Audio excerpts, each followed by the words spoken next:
જય જવાન, જય કિસાન, જય જય શિક્ષિત યુવાન, નારી શક્તિનો જય હો, જય મહાગુજરાત. એશિયન લોક જાગૃત અભિયાનમાંથી પરસોત્તમભાઈ પટેલ બોલું. જોઈ લો આ નબીરાઓ છે, નબીરા વાંચો. 4 લેડીઝ અને 16 છોકરાઓ. આમાં કોઈ ગરીબ છે? આમાં કોઈ ગરીબ નથી. આ પંચવટીના સેન્ટ્રલ વિસ્તારમાં ધાબા ઉપર હાઈ પ્રોફાઇલ દારૂનો મહેફિલ થયો. 4 યુવતી 16 નબીરા. આમાં એકેય છોકરો ગરીબ નથી, ગરીબ ઘરનો નથી. બરાબર. આમના ઉપર કેસ છે, વાસી ઉત્તરાયણના દિશા બનાવ બન્યો કેસ થયો છે, પણ જોજો તમે થોડા ટાઈમ પછી બધું બંધ.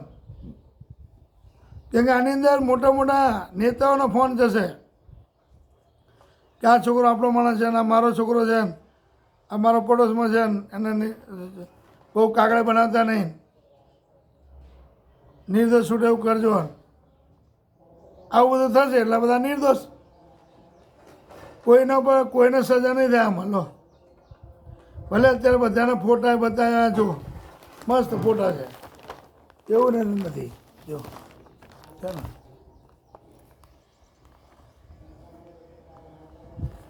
પણ છતાં આ લોકો નિર્દોષ છૂટી જવાના બિલકુલ.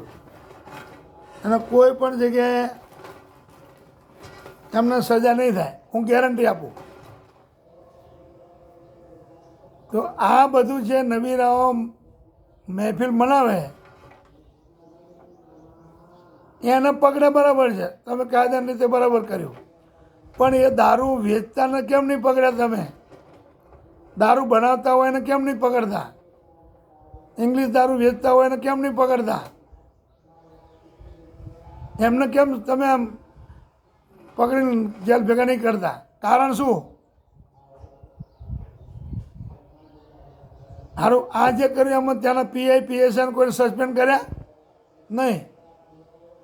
જાણતા જ હોય ને કે ક્યાંથી દારૂ મળે, કોણ વેચે. તારે છૂટછાટ આપી દો પૂરી. વડાપ્રધાનજી અને ડીઆઈજી ડીએસપી બધા મળીને નક્કી કરો કે આખા ગુજરાતમાં છૂટછાટ આપી દો, બિલકુલ છૂટછાટ. તો એનાથી સરકારને ટેક્સ પણ મળશે, દુકાન દીઠ ટેક્સ પુષ્કળ મળશે, અબજો રૂપિયા ટેક્સ મળશે. અને જે છોકરાઓ કે છોકરીઓ જે દારૂ પીતા હશે ને બિલકુલ બંધ થઈ જવાના, નોર્મલ. કારણ કે એને ખબર હવે મળશે, હવે વાંધો નહીં, ગમે તે દુકાનો જઈને લઈ આવે ને પી લે, પતી ગયો. તો આ કરો, એનાથી લોકો ભલે કહેતા હોય કે એનો પરિવાર વેરવિખેર કશું જ ના થાય.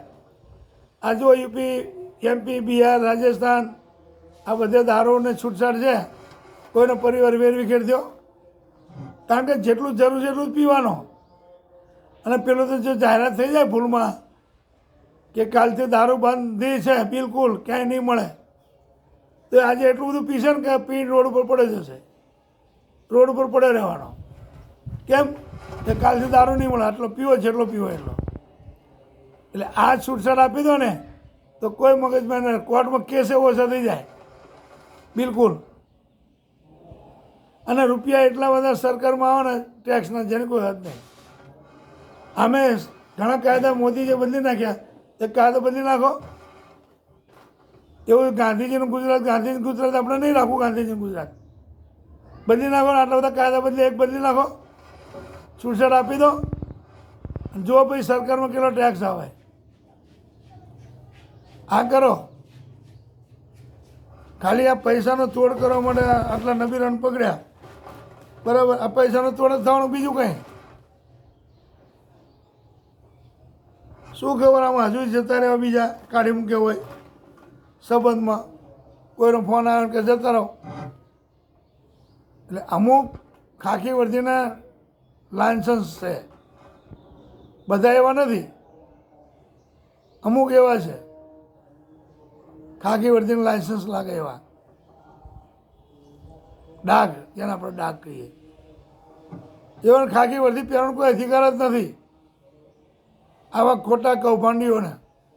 ભ્રષ્ટાચારીઓના, લાંચ વૃષ્ટ માણસના. તમે ગમે એટલા કેસ ભેગા થશે ને તો નકામ પડશે. જ્યાં સુધી દારૂ વેચનારને નહીં પકડો, દારૂ બનાવનારને નહીં પકડો, દારૂ લાવનારને નહીં પકડો, ત્યાં સુધી કોઈ દિવસ રસ્તો નહીં થાય. એ લાવો ને એનો નિકાલ કરો તો થઈ જશે. આ તો કે એક ટ્રક દારૂ પકડાયો, એમાં એક મહિલા પકડાઈ, એક પુરુષ પકડાયો, મેન બુટલેગર ભાગી ગયો. કેવી રીતે ભાગી જાય? કેવી રીતે ભાગી જાય? ભાગીને ક્યાં જાય? કાનૂન હાથ લાંબા છે, તારે કરીએ કે પોલીસ ક્યાંય ના જઈએ કે.